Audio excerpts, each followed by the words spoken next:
أعوذ بالله من الشيطان الرجيم. بسم الله الرحمن الرحيم. الحمد لله رب العالمين، والصلاة والسلام على أشرف الأنبياء والمرسلين وعلى آله وأصحابه ومن تبعهم بإحسان إلى يوم الدين. سبحانك لا علم لنا إلا ما علمتنا إنك أنت العليم الحكيم، ولا حول ولا قوة إلا بالله العلي العظيم. Para jemaah muslimin dan muslimat yang dirahmati Allah sekalian, uhayyi'ukum bi tahiyyatil Islam, tahiyatan mubarakah, tahiyatan min 'indillah. Fa at-tahiyyah hiya salam, fassalam. Assalamualaikum warahmatullahi wabarakatuh. Alhamdulillah, syukur kita kepada Allah Subhanahu wa taala kerana pada malam ini kita dipertemukan lagi dalam sesi kuliah kita, dan mudah-mudahan Allah Subhanahu wa taala memberikan kita kesihatan yang baik dan juga senantiasa melimpahkan rahmatnya kepada kita, dan mudah-mudahan kita menjalani kehidupan di dunia ini dengan mengikut segala apa yang diperintahkan oleh Allah Subhanahu wa taala, serta meninggalkan segala apa yang dilarangnya, dan mudah-mudahan kita menjadi di kalangan hamba-hambanya yang berjaya di dunia ini dan juga di akhirat pula, insya-Allah taala. InsyaAllah pada malam ini kita nak menyambung lagi bicara kita, masih lagi berasaskan kepada hadis Jibril ataupun hadis Islam, Iman dan Ihsan yang telah pun kita bincangkan sebelum ini. Jadi insya-Allah pada malam ini kita akan lanjutkan perbahasan yang seterusnya yang ada dalam hadis Jibril ini, iaitu insya-Allah kita akan membincangkan tentang satu lagi perkara yang sangat penting dalam kehidupan kita, selain daripada kita menjadi seorang Muslim, seorang mukmin, pada masa yang sama juga ada satu lagi keperluan kita, untuk kita mengetahui tentang apa namanya satu lagi perkara, iaitulah ihsan, iaitu tentang ihsan. Jadi insya-Allah apa yang akan kita sama-sama kongsikan pada malam ini, iaitulah kita akan cuba untuk menyingkapi apakah yang dimaksudkan dengan ihsan, dan kita akan cuba lihat kedudukan ihsan dalam diri kita sebagai seorang Muslim, mukmin. Dan insya-Allah kita akan juga melihat pada bahagian yang terakhir dalam hadis Jibril ini, iaitu perkara yang berkaitan dengan tanda-tanda hari kiamat, insya-Allah. Jadi ikhwan dan akhwat muslimin dan muslimat, para jemaah yang dirahmati Allah sekalian, di antara pertanyaan Jibril kepada Nabi SAW, selain daripada persoalan tentang Islam dan juga soalan tentang iman, satu lagi persoalan Jibril yang ditanya kepada baginda SAW, iaitulah tentang ihsan. Fa akhbirni 'anil ihsan. Maka Nabi SAW menjawab, al-ihsan an ta'budallah ka'annaka tarahu fa in lam takun tarahu fa innahu yaraka. Jibril bertanya kepada Nabi SAW, beritahu kepada aku apa itu ihsan. Maka Nabi SAW menjawab, ihsan ialah kamu menyembah Allah Azza wa Jalla, beribadat kepada Allah Subhanahu wa taala, seolah-olah kamu melihatnya. Dan jika kamu tidak melihatnya, kata Nabi, maka dia melihat kamu, yakni Allah Subhanahu wa taala melihat kamu. Ya, itu jawapan Nabi SAW kepada soalan daripada Jibril yang bertanyakan tentang ihsan. Ya. Baik. Maka apa makna ihsan? Ya. Jadi seperti yang disebutkan oleh Nabi tadi, iaitulah kamu beribadat, menyembah Allah, seolah-olah kamu melihatnya. Ya. Dan jika kamu tidak melihatnya, maka dia melihat kamu. Ya. Jadi kalau kita lihat di sini, ya, apa yang Nabi sebutkan itu, ya, ihsan ini adalah suatu domain, ya, yang paling penting, ya, selain daripada Islam dan juga iman, yang telah kita sebutkan di sini. Kerana selepas daripada seorang itu melalui apa namanya tingkat Islam dan juga iman, ya, maka di sana ada keperluan untuk kita naik taraf kepada satu tingkat lagi yang lebih tinggi, iaitu yang disebut sebagai ihsan. Ya. Maka ihsan ini di antara tonggak dalam apa namanya ad-din itu sendiri, selain daripada Islam dan juga ihsan. Baik. Cuba kita lihat dulu, dari sudut literalnya, apa yang dimaksudkan dengan ihsan ini. Ihsan ni asal dalam perkataan bahasa Arab daripada perkataan al-husnu. Al-husnu. Asal perkataannya ha sin nun. Ya, al-husnu yang dalam bahasa Arabnya bermaksud al-jamalu. Jadi al-husnu, makna dia al-jamalu. Apa makna al-jamal atau al-husnu ni? Maknanya cantik, ya, maknanya elok, ya, bagus. Itu makna al-husnu. Lawan dia adalah buruk, tak comel, dan sebagainya lah. Jadi itu makna ihsan. Ya. Jadi kalau kita lihat kepada makna secara bahasa ni, ya, barangkali belum sampai kita kepada apa yang dimaksudkan oleh Nabi SAW. Ya, maka kita pergi kepada apa yang disebutkan oleh Nabi SAW tentang ihsan, iaitu balik kepada apa yang Nabi sebut, kamu menyembah Allah seolah-olah kamu melihatnya, ya, dan jika kamu tidak melihatnya, maka dia melihat kamu. Ya. Jadi hubung kaitnya apa yang Nabi sebut, Nabi SAW sebut bahawa kamu menyembah Allah seolah-olah kamu melihatnya, ya, dan jika kamu tidak melihatnya, dia melihat kamu ni. Apa hubung kaitnya dengan kita kata ihsan ataupun al-hasan, ya, kecantikan ataupun bagusnya, iaitulah kita ni pada asasnya apabila kita beribadat kepada Allah Subhanahu Wa Taala, ya, menyembah Allah Subhanahu Wa Taala, maka kita kena lakukan dalam keadaan yang terbaik, dalam keadaan yang paling bagus, ya. Sebab ini adalah apa yang Allah Subhanahu Wa Taala akan nilai pada amalan kita, ya. Sebab itu Allah Subhanahu Wa Taala, ya, menyebut dalam Al-Quran, dalam firman-Nya, ba'da a'udzubillahi minasyaitonir rajim, alladzi khalaqal mauta wal hayata liyabluwakum ayyukum ahsanu amala. Ya, ahsanu amala. Ya, apa makna ahsanu amala? Maknanya amalan yang paling baik. Ya, amalan yang paling baik. Allah nak daripada kita ni amalan yang paling baik. Ahsanu amala. Bukan Allah kata aksaru amala, tidak. Bukan amalan yang banyak, tidak, tapi Allah nak amalan yang paling baik. Ya.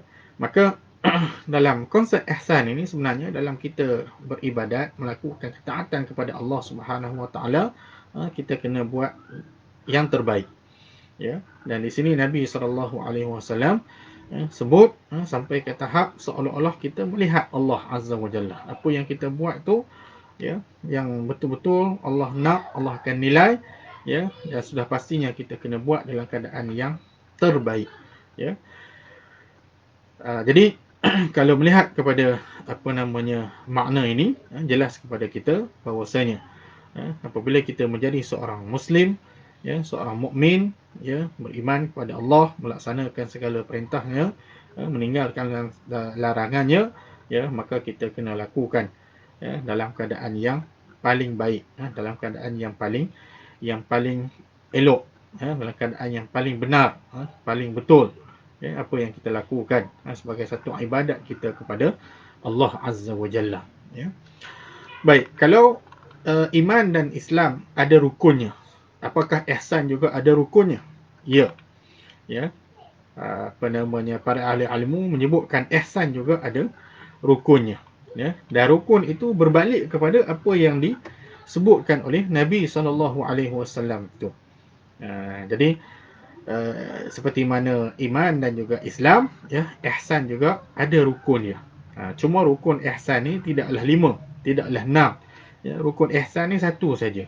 Ya, iaitu apa yang disebutkan oleh Nabi SAW, bahawasanya kamu menyembah Allah, beribadat kepada Allah seolah-olah kamu melihatnya, dan jika kamu tidak dapat melihatnya, tidak melihatnya, ya, maka dia melihat kamu, ya. Jadi itu satu-satunya rukun ihsan, ya, seperti mana yang disebut oleh Nabi SAW, ya. Dan ihsan yang disebut oleh Nabi SAW ini, ya, sebenarnya dia berada pada salah satu daripada beberapa kategori ihsan itu sendiri, ya. Jadi kalau kita lihat ihsan ni, sebahagian ulama membahagikan ihsan ni kepada 3, ya.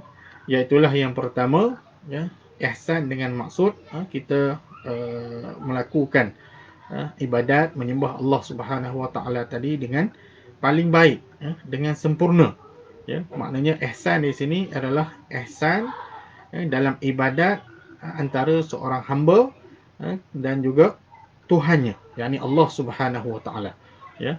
Dan inilah ihsan yang dimaksudkan oleh Nabi SAW, ya. Maknanya di sini seperti mana yang kita sebutkan tadi, bahawasanya ihsan ni ialah kita melaksanakan amalan ketaatan kita kepada Allah Subhanahu Wa Taala, ikut perintah Allah Subhanahu Wa Taala, beribadat kepada Allah Subhanahu Wa Taala dengan cara yang paling baik, dengan cara yang tepat, dengan cara yang sempurna, sesuai dengan makna ihsan itu sendiri. Ihsan makna tepat, betul, ya, dan juga sempurna, ya. Dan sebab itu Nabi SAW mengatakan, kamu menyembah Allah seolah-olah kamu melihatnya. Maknanya dari segi syarak, ya, bila kita kata ihsan, ya, dalam ibadah ini, maknanya kita kena melakukan sesuatu ibadat itu dengan baik, dengan betul, dengan tepat, sebagaimana yang telah diperintahkan oleh Allah Azza wa Jalla, dan sebagaimana yang telah dicontohkan, diajar oleh Nabi SAW, ya. Jadi orang yang melaksanakan ibadat sedemikian rupa, maka inilah orang-orang yang memperolehi ihsan, ya. Mereka mencapai satu kenikmatan dalam ibadat kepada Allah Subhanahu Wa Taala, di mana seolah-olah, ya, bila dia beribadah, ya, bila dia lakukan suatu perintah Allah Subhanahu Wa Taala itu, sampai seolah-olah dia melihat Allah ketika melakukan ibadat tersebut, ataupun ketika mana melaksanakan perintah Allah tersebut. Jadi Al-Imam Ibn Rajab Al-Hambali, ya, mengatakan dalam kitabnya Jami' al-Ulum wal-Hikam, apa dia kata? Dia kata apa yang disebutkan oleh Nabi SAW dalam hadis ini, ya, di mana seseorang itu dia kena beribadat dengan cara yang sedemikian. Cara macam mana? Beribadat ni sampai seolah-olah dia melihat Allah, ya. Nak menunjukkan ataupun nak menggambarkan bahawa dia ni dekat, hampir dengan Allah Subhanahu Wa Taala, ya. Jadi macam mana nak menjadikan ibadat kita itu seolah-olah kita beribadat itu kita melihat Allah, ya. Maka kata Ibn Rajab, ya, ia memerlukan satu keadaan di mana seseorang tu dia kena rasa takut, ya, kena ada sifat takut pada Allah Subhanahu Wa Taala, kena ada sifat gerun, ya, seram kepada Allah Subhanahu Wa Taala, ya. Dan yang ketiganya dia kata, ya, kita kena ada sifat tunduk kepada Allah Subhanahu Wa Taala, ya. Dan sifat-sifat ini akan menimbulkan, membangkitkan rasa ikhlas seseorang itu dalam beribadah.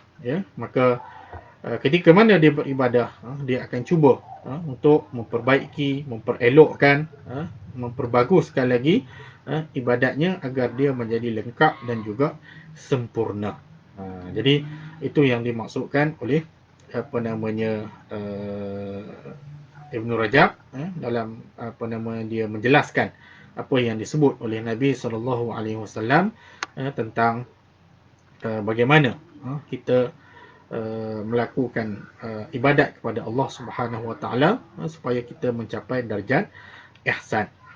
Jadi kalau kita lihat, maka orang-orang yang ada ihsan ini ataupun mereka ini beribadat kepada Allah dengan ihsan ini, ataupun kita panggil muhsin.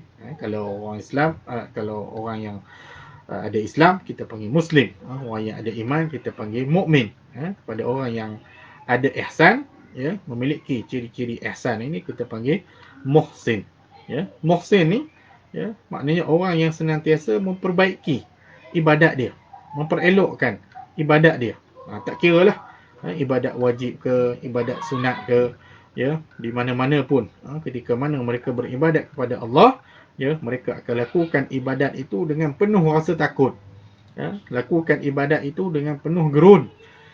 Seolah-olah mereka melihat Allah Subhanahu Wa Taala, ataupun setidak-tidaknya mereka sedar, mereka tahu, dan mereka dapat merasakan bahawa Allah Subhanahu Wa Taala melihat mereka. Ini konteks ihsan di antara seorang hamba dengan Rabbnya ketika mana dia beribadah kepada Allah Subhanahu Wa Taala. Di sana ada satu lagi kategori ihsan, iaitulah ihsan antara seorang hamba dengan makhluk Allah Subhanahu Wa Taala yang lain. Ini pun termasuk dalam ihsan juga. Maknanya ihsan di antara kita sebagai hamba Allah dengan makhluk Allah yang lain. Jadi bagaimana dikatakan ihsan kita dengan makhluk Allah yang lain tu? Maknanya kita kena berbuat baik kepada semua makhluk Allah Subhanahu Wa Taala, dan kita kena menahan diri kita daripada menyakiti mereka ataupun mendatangkan bahaya ataupun menyebabkan mereka mendapat perkara-perkara yang tidak baik. Ini yang disebutkan sebagai ihsan antara seorang hamba itu dengan makhluk Allah yang lain. Dan perintah untuk kita berbuat baik dengan makhluk Allah yang lain ini merupakan perintah daripada Allah Subhanahu Wa Taala. Kita boleh tengok dalam surah Al-Baqarah ayat 195, di mana Allah Subhanahu Wa Taala telah berfirman, ba'da a'udzubillahi minasyaitonirrajim, ahsinu innallaha yuhibbul muhsinin. Dalam ayat ni Allah perintahkan ahsinu. Maknanya Allah perintah kita semua untuk berbuat baik. Dan ini umum. Bukan baik kata-kata buat baik sama manusia saja, tapi juga berbuat baik kepada seluruh makhluk yang Allah ciptakan di alam ini. Innallaha yuhibbul muhsinin. Dan sesungguhnya Allah Subhanahu Wa Taala suka kepada orang yang berbuat baik. Jadi berbuat baik kepada makhluk Allah ni termasuklah berbuat baik kepada manusia, berbuat baik kepada haiwan, berbuat baik kepada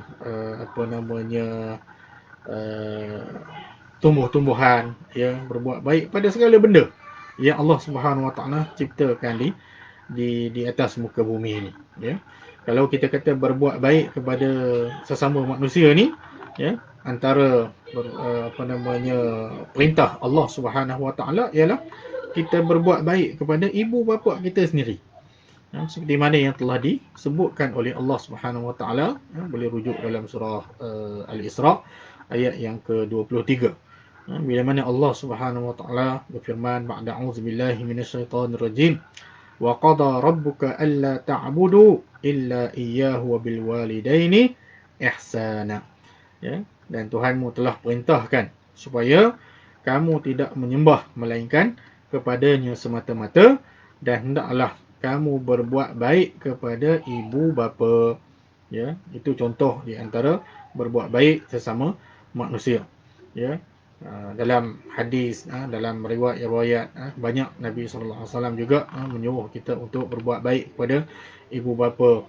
Berbuat baik termasuklah berbuat baik kepada jiran, ya, berbuat baik kepada rakan taulan, ya, berbuat baik kepada orang yang lebih tua pada kita, berbuat baik kepada orang yang lebih muda pada kita, kanak-kanak, ya. Dan kita kata segala lapisan masyarakat manusia ni, semua mereka ni, ya, kita kena berbuat baik, ya. Hatta kita kata kepada orang yang bukan Islam pun, kita kena berbuat baik, ya. Jadi berbuat baik kepada orang ni, ya, sama ada kita memberi makan kepada mereka, ya, memberi pakaian sekiranya mereka memerlukan pakaian, ya, menolong orang ketika mana mereka dalam kesusahan, ya. Kemudian apa namanya, berlemah lembut dengan mereka, ramah tamah dengan jiran kita, dengan tetamu kita, bermurah hati sekiranya ada orang meminta sesuatu, ya, untuk diberikan kepadanya, ya. Jadi pada masa yang sama juga kita menahan diri kita, ya, untuk menyakiti mereka, ataupun mendatangkan apa jua perkara-perkara yang mereka tak suka, ya. Itu kita kata kepada orang, okey. Tak lagi kepada ibu bapa kita, ya. Berbuat baik kepada ibu bapa ni memang ada perintah dan juga suruhan khusus daripada Allah Subhanahu Wa Taala, supaya kita hormat mereka, jaga mereka, ya, pelihara mereka, ya, doakan kepada mereka, ya. Itu antara perkara-perkara kebaikan-kebaikan yang kita kena lakukan kepada ibu bapa kita, dan termasuklah kepada semua ahli kaum kerabat kita, jiran tetangga kita, rakan taulan kita, dan semua orang yang ada di apa namanya sekeliling kita, ya. Sebab manusia ni dia ada orang yang memang dia senantiasa memberikan kebaikan. Ni tahap tinggilah, ya. Memang dia dengan orang, dengan makhluk Allah yang lain ni memang dia buat baik saja, ya. Ada orang yang mungkin sama banyak, ya. Ada orang yang dia buat baik, kadang-kadang dia buat jahat dengan orang, ya. Ataupun ada juga orang yang dalam kehidupan dia tu berbuat kebaikan ni sedikit je, ya. Banyak buat benda-benda yang menyakiti orang. Jadi kita kalau boleh elakkan daripada menjadi orang yang banyak melakukan perkara-perkara yang menyakiti hati orang, dan sedikit berbuat kebaikan, ya. Pun kita kena elak juga daripada apa namanya melakukan kebaikan dan juga keburukan ini sama banyak, ya. Kita nak kalau boleh kita banyak melakukan kebaikan dan mengurangkan apa jua perkara yang menyakiti orang lain, buat perkara yang orang lain tak suka, ya. Nak ambil satu label di mana kita hanya buat kebaikan tanpa ada keburukan dan kesilapan, itu mungkin suatu yang mustahil, sebab kita manusia ni tak sunyi daripada melakukan kesilapan, ya, tak sunyi daripada melakukan dosa. Cuma apa yang kita boleh buat ialah kita cuba sedaya upaya perbanyakkan, ya, kebaikan kita kepada orang, ya. Jadi itu yang dituntut kepada kita dalam kita apa namanya menyempurnakan maksud ihsan ini, ya, antara sesama makhluk Allah Subhanahu Wa Taala, ya. Begitu juga bukan sama manusia saja, ya, kita juga berihsan kepada haiwan contohnya, ya. Haiwan, ya, wajib untuk kita berbuat baik kepada haiwan. Kita bela kucing, bela burung, bela apa sekala dan sebagainya, maka wajib untuk kita menyediakan makanannya, tempat tinggalnya, ya, mengelakkan daripada mereka ataupun haiwan-haiwan tadi apa nama kena penyakit, berlemah lembut dengan haiwan dan sebagainya, tidak menyiksa haiwan dan sebagainya. Itu juga merupakan sebahagian daripada apa namanya buat baik kita kepada makhluk Allah Azza wa Jalla, ya. Dan tentang perkara ini Nabi SAW sudah pun memberikan kita petunjuk, ya, melalui hadis baginda sallallahu alaihi wasallam, ya, apa yang Nabi sebut, innallaha katabal ihsana ala kulli syai'in fa idza qataltum fa ahsinu al-qitlah wa idza zabahtum fa ahsinu az-zibh. Ya, jadi Nabi kata Allah mewajibkan, ya, ihsan, ke atas segala sesuatu. Ya. Jadi hatta kita kata ketika mana kita membunuh, ya, maka bunuhlah dengan cara yang baik. Dan apabila kamu menyembelih binatang, ya, maka sembelihlah dengan cara yang baik. Ya. Kita apa namanya memburu binatang misalnya, ya, ada orang suka memburu haiwan, menembak dan sebagainya, ya, maka dengan cara yang baik. Ya, mungkin kita lepaskan peluru tu sekali je. Kalau kata dia boleh mati dengan sekali tembak, ataupun 2 kali, ya, bukannya berkali-kali, sampai hancur. Ya. Dan ketika mana kita menyembelih binatang, kita menyembelih dengan cara yang baik, ya, kita menggunakan pisau yang tajam, ya. Kemudian kalau ada haiwan yang mungkin lebih daripada satu kita nak sembelih, jangan sembelih satu haiwan di hadapan haiwan yang lain, ya. Jangan pula kita mengacah-ngacah, mengaju-ngacukan pisau, ya, pada haiwan yang nak kita sembelih, ya. Itu antara perbuatan-perbuatan baik yang perlu kita lakukan kepada haiwan, yang merupakan sebahagian daripada makhluk Allah Subhanahu Wa Taala. Ya, begitu juga apa lagi, dengan pokok-pokok, tumbuh-tumbuhan, ya, jangan kita cabut sembarangan, jangan kita tebang sembarangan, ya, jangan kita rosakkan, ya, supaya mereka juga boleh tumbuh, boleh hidup, ya. Dan ada sebahagian daripada tumbuh-tumbuhan, pokok kayu yang bermanfaat, ya, kepada kehidupan kita, ya, maka kita kena respect, kena hormat, ya, kena biarkan mereka untuk tumbuh melata, yang barangkali di sana ada pelbagai manfaat dan faedah hasil daripada tumbuh-tumbuhan ini, ya. Itu di antara sebahagian lagi maksud ataupun ihsan, ya. Dan yang ketiganya, ya, ihsan ini juga ialah kita melakukan sesuatu perkara, ya, dengan sempurna, dengan sungguh-sungguh. Ini pun juga termasuk dalam maksud ihsan. Kita melakukan suatu perkara itu dengan cara yang terbaik, ya, menyempurnakan, menyelesaikan suatu perkara itu, ya. Sebab apa? Ihsan ni, dia merupakan satu kesempurnaan kepada tindakan kita. Apa yang kita buat itu, ya, nak tengok elok tak elok, betul tak betul, okay? Adakah kita buat dengan sempurna, ya? Adakah kita buat sampai dia selesai, ya, ataupun kita buat dengan cara yang terbaik, ya? Jadi apa jua tindakan kita, perbuatan kita ke, kerja kita ke, apa dan sebagainya, ya, maka kita kena sempurnakan, ya, maka kita kena buat sampai kita kata benda tu jadi, benda tu elok, benda tu selesai.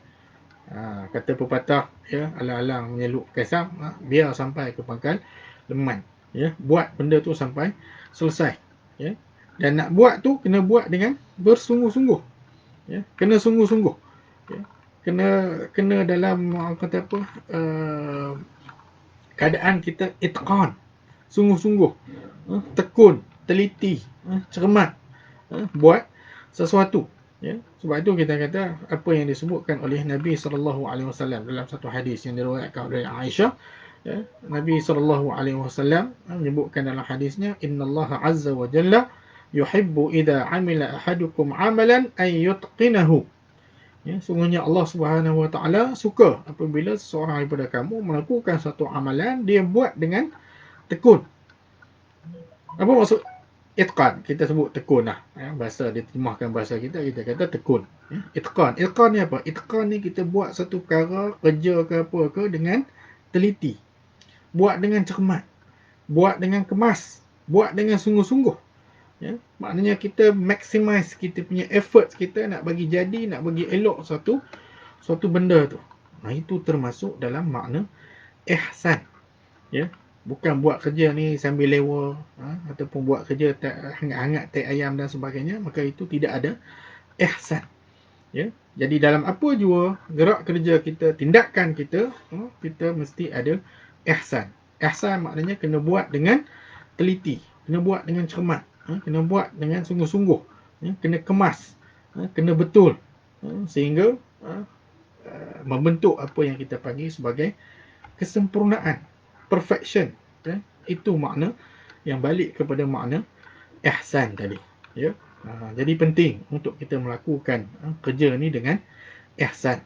Ya. Buat kerja dengan ihsan ni, faedah banyak, manfaat yang banyak. Bila kita buat satu kerja, buat satu tindakan itu, ya, dengan ihsan, maka sebenarnya kita telah membuka jalan ataupun menempuh satu jalan untuk kita mendapat pahala dan ganjaran daripada Allah Subhanahu Wa Taala. Sebab Allah tidak akan sia-siakan, ya, apa jua yang kita buat, selama dia adalah benda yang harus, yang boleh, kemudian kita buat pula dengan comel, dengan cermat, dengan kemas, sungguh-sungguh, dengan elok dan sebagainya, ya, maka Allah Subhanahu Wa Taala akan memberikan ganjaran dan juga balasan, ya. Dan apabila kita melakukan suatu tindakan ataupun kerja yang padanya ada ihsan, ya, sebenarnya kita telah pun melakukan suatu perkara yang menambahkan lagi keberkatan dalam urusan kita ataupun dalam tindakan kita tadi. Di sana ada berkah, ya, atas apa yang kita lakukan, ya. Dan ihsan ni juga dalam kita tindakan kita, dalam kerja kita dan sebagainya, sebenarnya kerja yang ada ihsan dengan kerja yang tak ada ihsan ini, ya, ihsan itulah yang membezakan antara satu pekerjaan, ya, sama ada kita nak tengok kerjaan tu sambil lewa ataupun sungguh-sungguh, ya, maka kita lihatlah kepada ihsan tadi, okay, ada ke tak dipraktikkan dalam amalan ataupun dalam tindakan ataupun dalam kerja kita, ya. Itu yang kita sebutkan juga sebagai sebahagian daripada maksud ihsan tadi, ya. Jadi ihsan ni maknanya konsep dia luas, ya. Walaupun kita kata maknanya yang khusus, maknanya yang utama adalah ihsan dalam ibadat kita, ya, tetapi sebenarnya ihsan itu sendiri dia mencakupi seluruh kehidupan kita, ya, mencakupi seluruh muamalah kita, ya, sesama makhluk, dan juga dalam setiap urusan tindakan kita sehari-harian, ya. Itu makna ihsan. Baik. Sekarang kita pergi kepada bahagian yang terakhir, yang disebutkan di dalam hadis Jibril ini, iaitu perkara yang berkaitan dengan ilmu akhirat, ya, ataupun dalam bahasa modennya disebut sebagai ilmu eskatologi, ya, ilmu akhirat, ya. Ilmu yang berkait dengan kita kata hari di mana dunia ini akan berakhir, dan akan ada di sana kita kata penghakiman, ya, akan di sana ada segala apa yang kita dah sebut dalam bab beriman kepada hari akhirat, ya.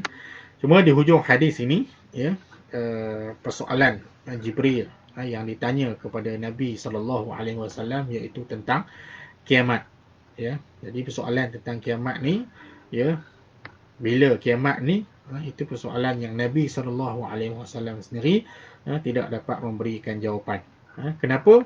Nak tunjuk bahawa cerita tentang kiamat, bila berlaku kiamat ini, itu hanya dalam pengetahuan Allah Subhanahu Wa Taala, ya. Nabi tidak dapat memberikan, ya, satu tempoh tarikh, ya, bila akan berlakunya kiamat, ya. Maka Jibril, ya, menyusul soalan yang seterusnya daripada Jibril, iaitulah Jibril minta kepada Nabi SAW, okay, tanda-tanda kiamat, ya, tanda-tanda kiamat, okay. Juga menunjukkan di sini bahawasanya kiamat itu akan berlaku dengan didahului, okay, tanda-tanda yang disebut oleh Nabi SAW, termasuklah tanda-tanda yang kita kata tanda-tanda besar ataupun tanda-tanda kecil, ya, kiamat sebelum daripada berlakunya kiamat, ya. Jadi ini termasuk dalam perkara yang kita perlu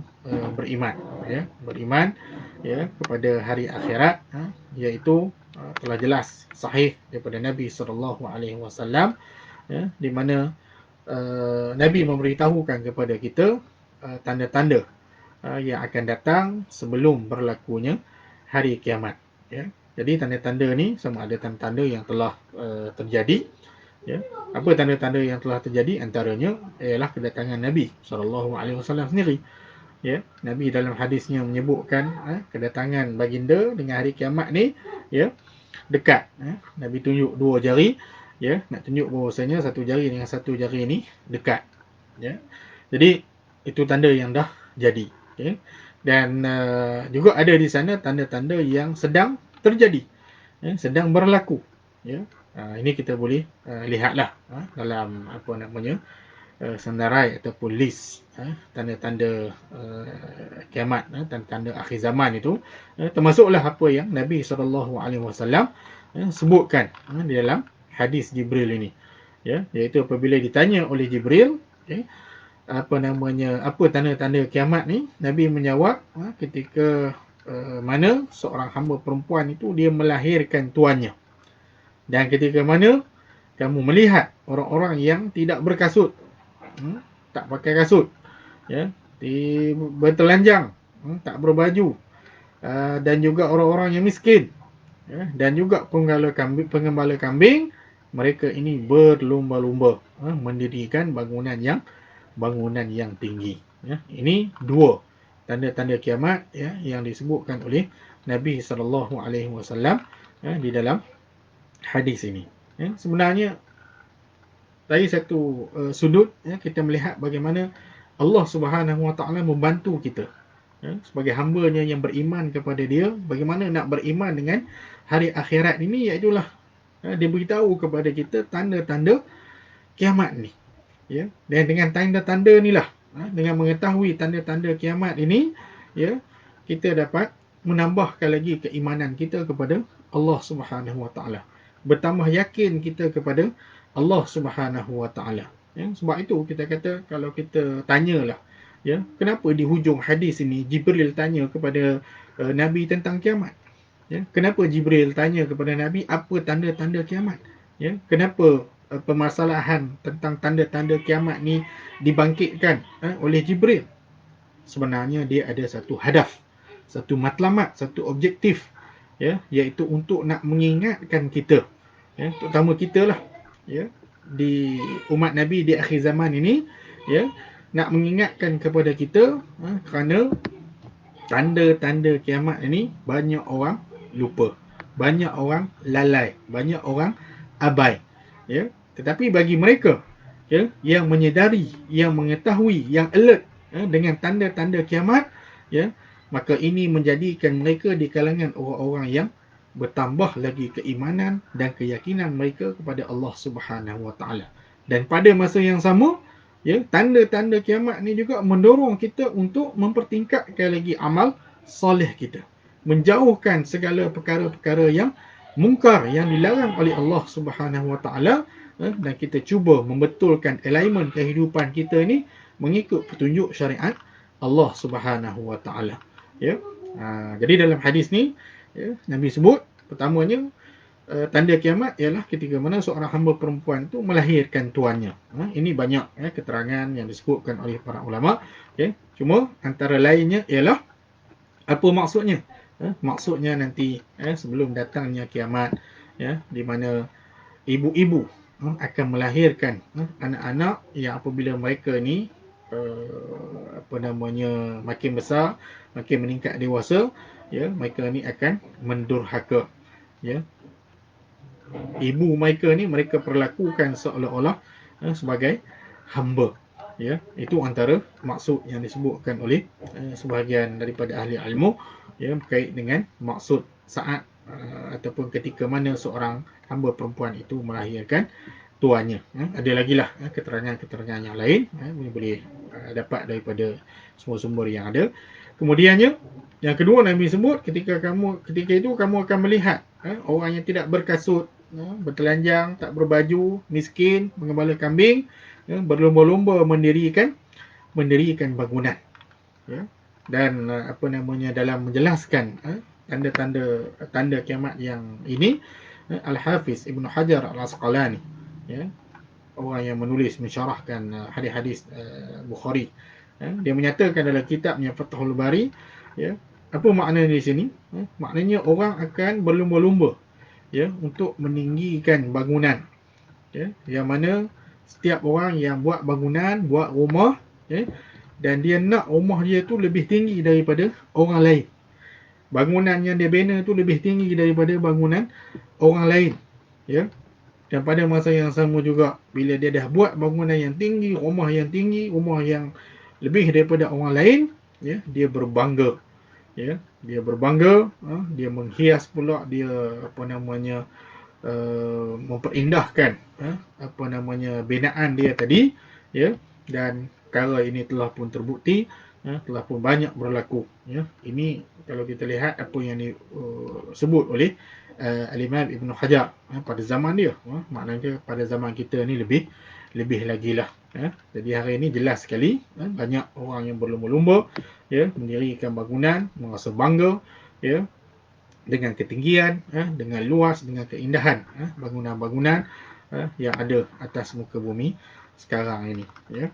Jadi apapun, ya, tanda-tanda ini, seperti mana yang kita sebutkan tadi, sebenarnya kalau kita alert, kita peka dan sebagainya, ya, maka dia sebenarnya menjadi pendorong kepada kita untuk meningkatkan lagi amal soleh kita, dan juga menyedari bahawa kiamat itu akan datang pada bila-bila masa sahaja. Jadi InsyaAllah dengan demikian berakhirlah perbahasan kita secara ringkas berkait dengan hadis Jibril ini, ataupun hadis Islam, Iman dan Ihsan ini. Mudah-mudahan sikit sebanyak memberikan manfaat dan membantu kita, ya, untuk memahami agama Islam ini, ya, dan berusaha untuk menjadi seorang hamba Allah yang berjaya di dunia dan juga di akhirat. Jadi sekadar itu dulu untuk malam ini, ya. Mohon maaf atas kelemahan dan juga kekurangan, ya. Hingga bertemu lagi pada sesi yang akan datang insya-Allah, ya. Semoga kita semua dirahmati dan diberkati oleh Allah Subhanahu wa taala. Aqulu qawli hadza wa astaghfirullah li wa lakum. Subhanakallahumma wa bihamdika asyhadu an la ilaha illa anta astaghfiruka wa atubu ilaik. Wa sallallahu ala nabiyyina Muhammad wa ala alihi wa sahbihi ajma'in. Walhamdulillahi rabbil alamin. Wassalamu alaikum warahmatullahi wabarakatuh.